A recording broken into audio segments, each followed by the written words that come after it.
할렐루야. 반갑습니다. 오늘도 이 예배 자리에 오신 여러분들을 진심으로 환영하고 축복합니다. 오늘은 레위기의 말씀을 통하여서 하나님의 거룩한 백성이 어떻게 하면 정결한 삶을 살 수 있는지에 대해서, 그리고 어떻게 하면 그렇게 정결한 삶을 살아갈 수 있는지에 대해서 한번 나눠보도록 하겠습니다. 제가 항상 이렇게 강대상에 서면은 생각보다 많이 떨리고 긴장을 많이 합니다. 그러다 보면은 제가 말을 굉장히 빨리 하거든요. 그러면 혹시 제가 말을 너무 빨리 하면은 그냥 손으로 이렇게 하시면 제가 말을 빨리 하고 있군요 라고 생각하고 조금 느긋이 설교를 하도록 하겠습니다. 네, 설교를 시작하면서 저 한 가지 이야기를 들려드릴까 합니다. 이번 여름 사역을 할 때 있었던 일을 하나 소개하고자 하는데요. 이 여름 사역을 진행하다 보면은 많은 신학생들을 만나게 됩니다. 그리고 그 신학생들은 흔히 통성명이라고 하죠. 그런 인사를 나눌 때 흔히들 이렇게 묻습니다. 혹시 전도사님이세요? 어디 교회에 다니세요? 그리고 마지막으로는 어느 부서 맡고 계세요? 라고 질문을 합니다. 그 질문 마지막으로 어느 부서 맡고 계세요? 라는 질문을 제게 하고 제가 그 질문에 대답하고 나면은 갑자기 저를 아래 위로 한번 훑기 시작합니다. 그리고 약간 네가? 라는 표정으로 물어봅니다.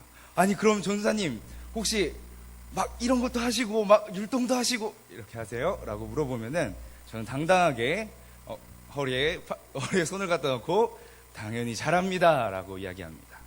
사실은 우리 유치부 선생님들이랑 부장 선생님이 너무나도 잘 도와주셔도 잘하고 있음에도 불구하고 저는 당당하게 얘기합니다.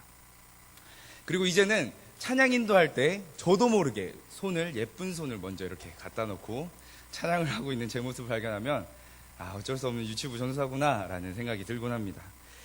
이렇게 하다 보니까 어느덧 유치부를 맡은 지 3년 차가 되고 있습니다. 그런데 제가 이 아이들을 가르칠 때 좀 자주 사용하는 방법이 하나 있습니다. 그게 뭐냐면 바로 긍정과 부정을 대조하여서 아이들한테 설명을 해주는 겁니다. 아이들은 아직 많은 단어를 알고 있지 못하기 때문에 갖은 설명으로 이해를 시키려 하기보다 옳다는 긍정의 의미를 부여함으로써 조금 더 교육적 효과를 낼 수 있는 것이죠. 그래서 저는 설교를 할 때마다 아이들한테 이렇게 질문을 하곤 합니다. 우리 여러분, 하나님은 여러분들 사랑하세요? 안 사랑하세요? 사랑해요. 그럼 하나님은 의로우실까? 아니면 안 의로우실까? 의로우세요. 아이들은 이렇게 긍정의 질문에 대해서 조금 더 신뢰를 가지게 되고 사랑한다라는 대답을 자기 입으로 그리고 행동으로 표현하면서 하나님은 좋으신 분이구나, 하나님은 긍정하신 분이구나, 나를 정말로 사랑하시는 분이구나 라는 것을 이렇게 배워가고 있습니다. 그렇다면 우리 성도님들께 한번 여쭤보고 싶습니다. 우리 성도님들은 우리 아이들처럼 살아가면서 하나님을 느끼면서 점점 더 하나님이 좋으신 분이라는 것을 느끼며 살아가시나요? 제가 한번 질문을 해보겠습니다. 제가 아이들한테 질문하듯이 한번 해보겠습니다. 성도님들, 하나님은 의로우신가요? 혹은 의롭지 못하신가요? 네, 의로우십니다 라고 우리는 대답을 합니다. 그렇다면 제가 한 가지 더 질문을 하겠습니다. 여러분들 말씀하시기에 하나님은 의롭다라고 말씀하셨는데 왜 세상에서는 악인이 형통하고 그리고 의인이 고통받는 삶을 살고 있을까요? 왜 하나님은 하나님을 위하여서 살아가는 그 삶이 힘들고 어려운 하나님을 위해 살아가는 사람이 있는가 함에 반면에 굳이 하나님을 믿지 않더라도 세상에서 형통함을 누리고 복을 누리고 살아가는 사람을 발견할 수 있습니다. 그런 사람을 보고도 우리는 과연 하나님은 의로우십니다 라고 이야기를 할 수 있을까요? 사실 쉽게 대답하기 어려운 부분일 수 있습니다. 이런 질문은 아주 옛날, 정말로 이렇게 백성들이 출애굽했던 그 당시, 그리고 구약의 마지막 선지자 마지막 선지자는 아니고 하박국 선지자도 그렇고 신약도 바울도 그리고 현재까지도 굉장히 이러한 질문들을 여전히 쭉 이어져 나가고 있습니다. 하나님은 정말로 의로우실까라는 질문을 말입니다. 의로우신 하나님을 따르는 자들에게 주어지시는 고난, 그에 반해서 하나님을 믿지 않고 살아가는 자들의 형통함, 도저히 하나님께서는 좋은 분이라고 생각하기 때문에 라는 말과 일맥상통되지는 않기 때문입니다. 정말로 하나님을 믿고 하나님을 따르는 자라면 복을 받고 평안하고 편안한 삶을 살아야 되지 않느냐? 오히려 성경에서는, 그리고 세상에서는 그 반대인 모습을 꽤나 많이 보여주고 있습니다. 도대체 어떤 문제가 있기 때문에 이런 의로움에 대한 우리가 의문을 들게 되는 것일까요? 그 의문점을 알기 위해서는 우리는 먼저 차이점을 아는 것이 굉장히 중요합니다. 주로 하나님을 위해서 사는 사람을 먼저 살펴보죠. 구약에 나와 있는 선지자들, 제사장들, 그리고 신약의 바울, 선교사들, 이 모두들은 자신을 위한 삶을 살고 있나요? 혹은 다른 사람, 이웃, 그리고 타인을 위한 삶을 살고 있나요? 그럼 반대로 한 번 더 물어보겠습니다. 세상에서 흔히 성공하고 우리가 성공이라고 말하는 것을 이루는 사람들은, 많은 방법으로 부를 취한 사람들은, 명예를 얻은 사람들은 자신을 위한 삶을 살고 있나요? 혹은 타인을 위한 삶을 살고 있나요? 물론 그렇지 않는 분들도 계시지만 대부분의 사람들은 자신을 위하여서 목적을 달성하고 자신을 위하여서 삶을 살아간다라고 이야기할 수 있습니다. 그것이 바로 하나님을 위해서 타인과 함께하는 삶인가, 아니면 나 자신을 위해서 혼자 살아가는 삶인가 라는 차이점으로 나눠볼 수 있습니다. 이것이 이웃을 위한 삶, 그리고 나 자신을 위한 삶, 이 두 가지가 바로 의로움과 의롭지 못함으로 쉽게는 나눠볼 수 있다는 것이죠. 당연히 투자 정도를 보면 타인에게 투자를 하는 것보다 나에게 투자를 하는 것이 굉장히 이익을 볼 수 있습니다. 본인한테는 굉장한 이익을 가질 수도 있죠. 그리고 우리는 그렇게 살아가고 그렇게 성공하는 것이 세상에서 말하는 큰 것을 이루었다, 성공을 이루었다라고 이야기를 하고 그것을 추구하며 살아가고 있습니다. 그러나 정말로 나만을 위한 삶이 멋진 것인지는 한번 생각해 보아야 합니다. 제가 단편적인 예를 하나 들어보겠습니다. 제가 길을 가다가 만난 사람이 있습니다. 길을 가다가 굉장히 멋있는 남성분이 굉장히 깔끔한 옷차림과 그리고 멋진 스포츠카와 굉장히 옷만, 겉모습만 봐도 이 사람은 성공한 사람이구나, 부를 가졌구나 라는 것이 뿜어져 나올 만큼의 굉장히 멋있는 사람이었습니다. 그리고 곰곰이 그 사람을 관찰하던 중에 저는 이내 놀라고 말았습니다. 왜냐하면은 그 사람이 이제 흡연을 하고 있었는데 그 흡연 장소가 바로 유치원, 바로 정문 앞에서 흡연을 하고 있는 모습을 보았기 때문입니다. 그 사람이 아무리 부로 성공을 취했다 해도, 몸에 불을 지르고 있다 해도, 나 자신을 위한 삶을 만족시켰다 하더라도 타인을 배려하지 못하고 유치원 앞에서 흡연을 하는 그 모습은 그 모든 것을 버려서 그 사람을 어리석게 만들 정도로, 어리석어 보일 정도로 볼품없는 모습으로 만들어버리고 맙니다. 이와 같이 나만을 위한 삶, 그리고 성공, 형통함만이 당연하게 멋있는 삶, 그리고 우리가 추구해야 하는 삶만은 아니라는 것을 알 수 있습니다. 앞에서 말씀드렸던 악인의 형통함이 과거에서부터 현재까지 쭉 이어진 문제를 다시 한 번 더 살펴보겠습니다. 이렇게 악인들이 오랫동안 형통함에 대한 문제는 해결되지 않았습니다. 그리고 수많은 사람들이 여전히 하나님께 질문합니다. 하나님, 공의로우신 하나님, 정의로우신 하나님, 하나님께서 그렇게 공의롭고 정의롭다면 왜 이 세상에는 하나님을 굳이 믿지 않는 사람에게 그렇게 형통함과 복이 주어지나요? 라는 질문을 여전히 하고 있다는 것입니다. 그 이유는 무엇일까요? 하나님께서 그들을 심판의 날까지 방관하고 계시는 걸까요? 심판의 날 때 그들을 갈라내기 위해서 그때까지 지켜보고 계신 걸까요?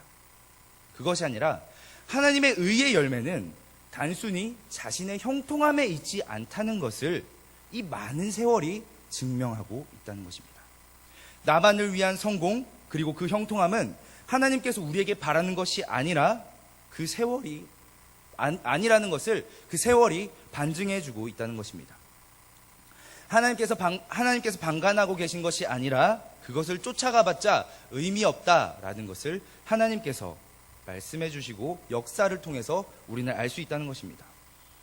하나님의 의로움에 대해서 질문을 가졌던 하박국 선지자는 하나님께 2번이나 질문합니다. 하나님 도대체 왜? 하나님 도대체 왜? 라는 질문을 2번씩이나 합니다. 왜 악인은 의인보다 형통하죠? 그리고 마침내 그 참된 의를 알게 된 하박국 선지자는 3장 17절에서 이렇게 고백합니다. 우리 말씀 다 같이 한번 읽어보도록 하겠습니다. 비록 무화과 나무가 무성하지 못하며 포도나무에 열매가 없으며 감람나무에 소출이 없으며 밭에 먹을 것이 없으며 우리의 양이 없으며 외양간 송아지가 없을지라도 나는 여호와로 말미암아 즐거워하며 나의 구원은 하나님으로 말미암아 기뻐하리라. 아멘. 이라고 하박국 선지자는 고백하고 있습니다. 나를 위한 삶의 형통함은 하나님의 구원의 의와는 다르다는 것을, 그리고 구원의 목표와는 다르다는 것을 믿음의 선배인 하박국 선지자는 이렇게 고백한다는 것입니다. 나의 소출의 형통함을 쫓는 것은 어리석은 것이고 오직 하나님의 구원만이 삶의 목표가 되어야 된다는 것을 우리 신앙의 선배 하박국 선지자께서 말하고 있다는 것이죠. 그렇다면 어떻게 나만을 위한 삶의 태도를 가지고 살아가는 것이 아니라 어떤 삶의 태도를 가지고 살아가야 하는지, 그를 통해서 어떻게 하면 하나님의 거룩한 백성이 될 수 있는지를 오늘 레위기 말씀을 통해서 한번 나누고자 합니다. 성경에서 구약시대의 백성들의 모습을 세 가지로 나눠볼 수 있습니다. 출애굽하기 이전에, 그러니까 언약 백성의 이전의 모습과, 그리고 하나님과의 언약을 맺었던 언약 백성이 된 그 순간, 그리고 언약을 맺고 난 뒤에 그들의 신앙생활을 하고 있는 백성들의 삶으로서 흔히는 꺽쇠구조라고 하는데, 이렇게 다 이런 모습으로 구약의 백성들은 살아가고 있습니다. 출애굽부터 시작하여 시내산에서 율법을 받게 되고, 그리고 이후에는 신앙인으로서 살아가는 그 구조는 백성들의 삶을 우리에게 성경을 통해서 들려주고 있는 것이죠. 그리고 하나님께서는 이 백성들에게 거룩한 백성이 되는 방법에 대해서 아주 직관적으로 오늘 말씀에서 말씀하고 계십니다. 바로 모세에게 들려주시는 계명과 약속들로 인해서 그들의 삶이 하나님께 드려지는 삶으로 살게 해라 라고 모세에게 말해주고 있는 것이죠. 출애굽한 백성에게 하나님께서는 언약 백성으로 약속하시면서 모세에게 이렇게 말씀하십니다. 출애굽기 19장 5절에서 6절 말씀 한번 볼까요? 네, 출애굽기 19장 5절에서 6절 말씀을 보면은 언약을 딱 맺기 이전에 하나님께서는 백성들에게 이렇게 얘기하십니다. 세계가 다 내게 속하였느니 너희가 내 말을 잘 듣고 내 언약을 지키면 너희는 모든 민족 중에서 내 소유가 되겠고 너희가 내게 대하여 제사장 나라가 되며 거룩한 백성이 되리라 라는 말씀과 함께 모세에게 언약을 주시는 것입니다. 이제 너는 내 백성이니 내 말을 잘 들어라. 너와 나는 이제 언약으로 약속한 사이니 너는 내 약속을 잘 지켜라 라는 말을 통해서 하나님께서는 백성들의 삶을 이뤄나가시려고 하는 것이지요.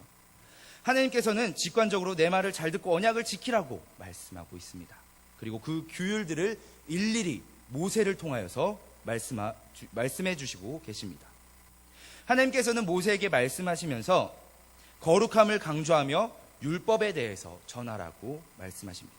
그리고 그 율법들을 우리는 성경을 통해서 쭉 나열해서 볼 수 있습니다. 오늘 말씀 19장은 하나님께서 이제 2절에 보면은 이렇게 나와 있습니다. 2절에서는 이제 하나님께서 거룩하니 너희 백성들도 거룩해라 라고 말씀하시면서 그 다음 규율들을 이어나가십니다. 우리가 쉽게 생각해 봤을 때 하나님께서 우리한테 거룩하라는 백성이 되라고 했으니까 아마 예배는 이렇게 드리고 찬양은 이렇게 드리고 지성소에 물건을 이렇게 갖다 놓고 아마 이렇게 해서 우리가 예배를 잘 드려야지 라는 방법을 실어놨을 것 같습니다. 그러나 성도님들이 읽으셨던 것처럼 분명 우리에게 거룩하라고 주어주신 말씀이 우리가 어떻게 예배를 드려야 하는지에 대한 신뢰의 말씀이 적혀져 있는 것이 아니라 말씀을 읽어보면 하나님을 경외하고 그리고 이웃을 사랑하라 라는 말이 적혀 있습니다. 바로 나 자신을 위한 삶을 사는 것이 아니라 타인과 이웃을 위한 삶을 살아가라 라고 말씀하고 계십니다. 화목을 도모하는 제사와 그로 인한 자신의 소유를 이웃에게 나눠줄 줄 알아라.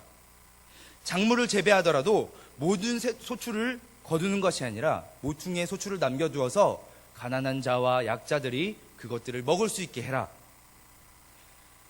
서로의 것을 훔치거나 탐내지 말아라. 약자를 경멸하지 말고 공의로서 재판하라. 힘 있는 자를 두둔하지 말라. 다시 말해서 약한 자를 도우라는 말씀이시죠. 이 모든 말씀들을 살펴보면 하나님을 경외함으로써 이웃들과 약자를 위해서 나눌 줄 아는 삶을 살면 너희는 거룩한 백성의 삶을 살게 될 것이다 라고 말씀해 주고 계십니다. 직관적으로 말씀하시는 하나님께서 거룩한 백성이 되기 위해서는 나를 위하여서 사는 삶도 중요하지만 그만큼 그보다 더 이웃을 위한 삶을 살아가라라고 오늘 말씀에서 들려주고 계시는 것이죠. 말씀하시기를 이웃을 사랑하는 것이 하나님을 사랑하는 백성의 정결한 모습이라는 것을 오늘 말씀을 통해서 보여주고 계신다는 겁니다. 아이러니하죠?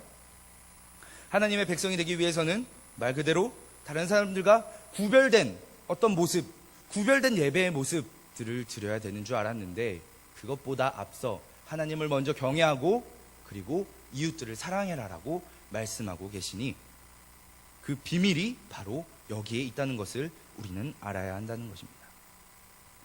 그런데 조금 생각해 보면은 나보다 남을 더 사랑하는 것은 이웃에 대해서도 굉장히 중요한 일이지만 우리 신앙인들이 하나님과의 관계를 가짐에도 굉장히 중요한 일이란 것을 알아야 합니다. 사람들은 살아가다 보면은 자신을 위하여서 살아가다 보면은 늘 부족함을 느끼기 마련입니다. 그리고 그것을 채우려고 굉장히 애쓰며 힘쓰며 살아갑니다. 그러다 보니 광야에서는 그 백성들이 일용할 양식인 만나가 부족하다고 하나님께 투정을 부리기 시작합니다. 내 소유를 더욱더 늘릴 수 있는 방법을 찾아 헤매는 것이죠. 내가 하나님의 일용할 양식이 아니더라도 조금 더 배부를 수 있게, 조금 더 여유로울 수 있는 방법들을 찾고 살아가게 되는 것이죠. 그 방법이 무엇이라고 생각했을까요? 백성들은 바로 우상이라고 생각했습니다. 하나님께서는 비록 일용할 양식을 주시만 이 우상은 내가 원하는 것을 주지 않을까라는 생각으로 우상을 섬기고 그것을 쫓아가는 것입니다. 어머니께서 내 건강이 상할까봐 사탕을 아껴두시고 필요할 때 주시려고 하시지만 그 맛있는 사탕만 보고 모르는 사람을 따라간다면 그게 바로 형통한 길일까요? 이웃을 위해서 살지 못할 때, 나만을 위한 삶을 살아갈 때 우리는 하나님의 백성이 아닌 우상을 섬기기 굉장히 쉬워진다는 것입니다. 나를 위한 삶을 살다 보니 더 채우기 위해서 우상을 쫓기 쉬워진다는 것이죠. 이에 하나님께서는 백성들에게 거룩해지는 방법으로 내가 아닌 이웃을 조금 더 사랑해라, 나만큼 이웃을 사랑해라 라고 하나님께서는 규율을 통해서, 율법을 통해서 백성들에게 들려주고 계신다는 것입니다. 그러나 백성들은 어떤가요? 하나님의 말씀을 굉장히 잘 들어서 오늘 성경에 거룩한 밖에 없나요? 그렇지는 못합니다. 하나님의 말씀 따라 그 규율을 온전히 지키지 못하고 이웃을 살아가는 삶을 실행하지 못하고 일용할 양식에 만족하지 못하고 살아가는 모습을 우리는 성경에서 찾을 수 있습니다. 다시 말해서 하나님께서 직관적으로 말씀하신 거룩한 백성이 될 수 있는 그 방법에 대해서 잊어버리고 거룩한 백성이 되기를 포기하며 자신의 이득과 자신의 삶을 위해서만 살아가고 있다는 것이죠. 백성들은 자신들의 일용할 양식이 부족할까봐 하나님을 의심하고 내 소유를 채우기 위해서 신상을 만들어서 금, 송아지, 우상을 만들어서 하나님께서 언약을 주시는 그 순간에도, 시내산에서 언약을 받는 그 순간에도 금신상을 만들어서 그것을 섬기는 실수를 하고 맙니다. 백성들이 우상을 만들어서 섬긴 이유는 바로 하나님께서보다 다른 것들이 나에게 더 채움을 주지 않을까라는 의심에서부터 시작된 것이죠. 언약을 맺은 백성들이 그 언약을 어기게 되면 어떻게 되죠? 하나님께서도 약속하신 것을 이루어 주시지 않으십니다. 바로 그 백성들은 그 언약의 땅, 하나님께서 약속하신 땅, 너희가 내 말을 잘 듣고 내 소유가 되면 제사장 나라가 돼서 가나안 땅으로 보내주겠다라고 말씀하셨는데 그 언약을 깨트린 백성들은 이내 하나님의 약속의 땅 가나안에 들어가지 못하게 되는 것입니다. 하나님께서 언약을 말씀하실 때 너희가 내 말을 잘 듣고 약속만 지킨다면 약속한 땅으로 보내주겠다라고 말씀하셨지만 그들은 언약을 어기고 당장에 나만을 위한 삶을 살아가고 있다는 것이죠. 이에 우리는 분명해야 합니다. 하나님께서는 우리에게 가나안 땅을 약속해 주시면서 영원 무궁한 영생토록 영광을 누릴 수 있는 그 땅을 약속해 주셨지만 그 언약을 어긴 거는 나를 위한 삶을 택했던 백성들의 모습, 이웃을 사랑하지 않았던 백성들의 모습으로부터 먼저 어겨진 것입니다. 우리가 거룩한 백성으로서의 삶을 살아가는 방법은 나를 위하여서보다 먼저 이웃을 위하여서 사랑하고 배려하며 살아가야 한다는 것이 오늘 하나님께서 언약을 주시면서 하시는 말씀이라는 것을 우리는 깊이 새겨야 합니다. 제가 신학교를 다니던 시절에 이 설교학 교수님께서 저희에게 이렇게 항상 이렇게 중요하게 하신 말씀이 있습니다. 그게 뭐냐면은 설교는 옛날에 있었던 일과 현재 우리가 살아가는 삶과 그 사이에 놓아주는 다리의 역할을 하는 것이다 라고 말씀해 주셨습니다. 이 말의 뜻이 뭐냐면은 설교를 통해서 성경 본문을 통해서 우리는 이 현재의 삶을 대입해 보면은 우리가 앞으로 어떻게 살아야 하고 어떻게 하나님께서 우리에게 음성을 들려주시고 계시는지 알 수 있다는 것이죠. 백성들이 우상을 섬기면서 가졌던 생각들은 우리의 삶에 대입하면 어떤 의미를 전해줄까요? 나의 백성을 위하여서, 나의 거룩함을 위하여서, 나의 고귀함을 위하여서 타인을 배척하고 이웃을 바라보며 살았는지 우리는 한번 돌아봐야 합니다. 분명 거룩한 하나님의 성전인 자신을 사랑하고 아끼는 것도 굉장히 중요하지만 그것에만 너무 몰두하고 내가 드리는 예배는 너무 소중해, 난 너무 소중해, 그러니 내 고귀함에 먹칠을 하지 마 라는 태도를 보였다면 자신의 형통함을 위해서 황금소를 세우는 백성들의 모습이 우리와 다를 것이 없었다는 것을 알아야 합니다. 독일 신학자인 디트리히 본헤퍼는 이렇게까지 이야기를 합니다. 열정이라는 것이 자신만을 위한 열정이라면은 그 열정은 하나님의 은혜마저도 값싸게 바꾸는 열정이 된다라고 그 신학자는 이야기했습니다. 우리는 늘 기도하지 않습니까? 하나님, 일용할 양식을 주시옵소서. 이 말은 하나님께서 채워주심을 믿고 그것에 만족하며 살아가는 삶을 말하고 있습니다. 내 힘으로 내 것을 채우는 것이 아니라 온전히 하나님께서 채우신다는 것만을 믿으며 나의 일용할 것을 만족하며 살아가는 거룩한 백성으로 이웃을 위해서 살아가는 그 모습을 이야기하고 있는 것입니다. 말씀을 정리하도록 하겠습니다. 하나님께서는 백성들에게 말씀하실 때 정결하고 거룩한 백성이 되는 것은 곧 너희들과 이웃과의 관계와 같다라고 말씀하십니다. 의인의 모습이 되라고 말씀하십니다. 그걸 어디서 찾아볼 수 있냐면 잠언 29장 7절에는 이렇게 나와 있습니다. 의인은 가난한 자의 사정을 알아주나 악인은 알아줄 지식이 없느니라. 의인의 삶, 거룩한 백성의 삶, 정결한 백성의 삶은 내가 나를 위한 삶으로서 나를 고귀하게 만드는 그 부분에서부터 시작되는 것이 아니라 내가 남보다 낮아질 때, 그리고 배려할 수 있을 때, 다른 사람의 사정을 알 수 있을 때 비로소 거룩한 백성으로서의 삶을 살아갈 수 있다는 것이죠.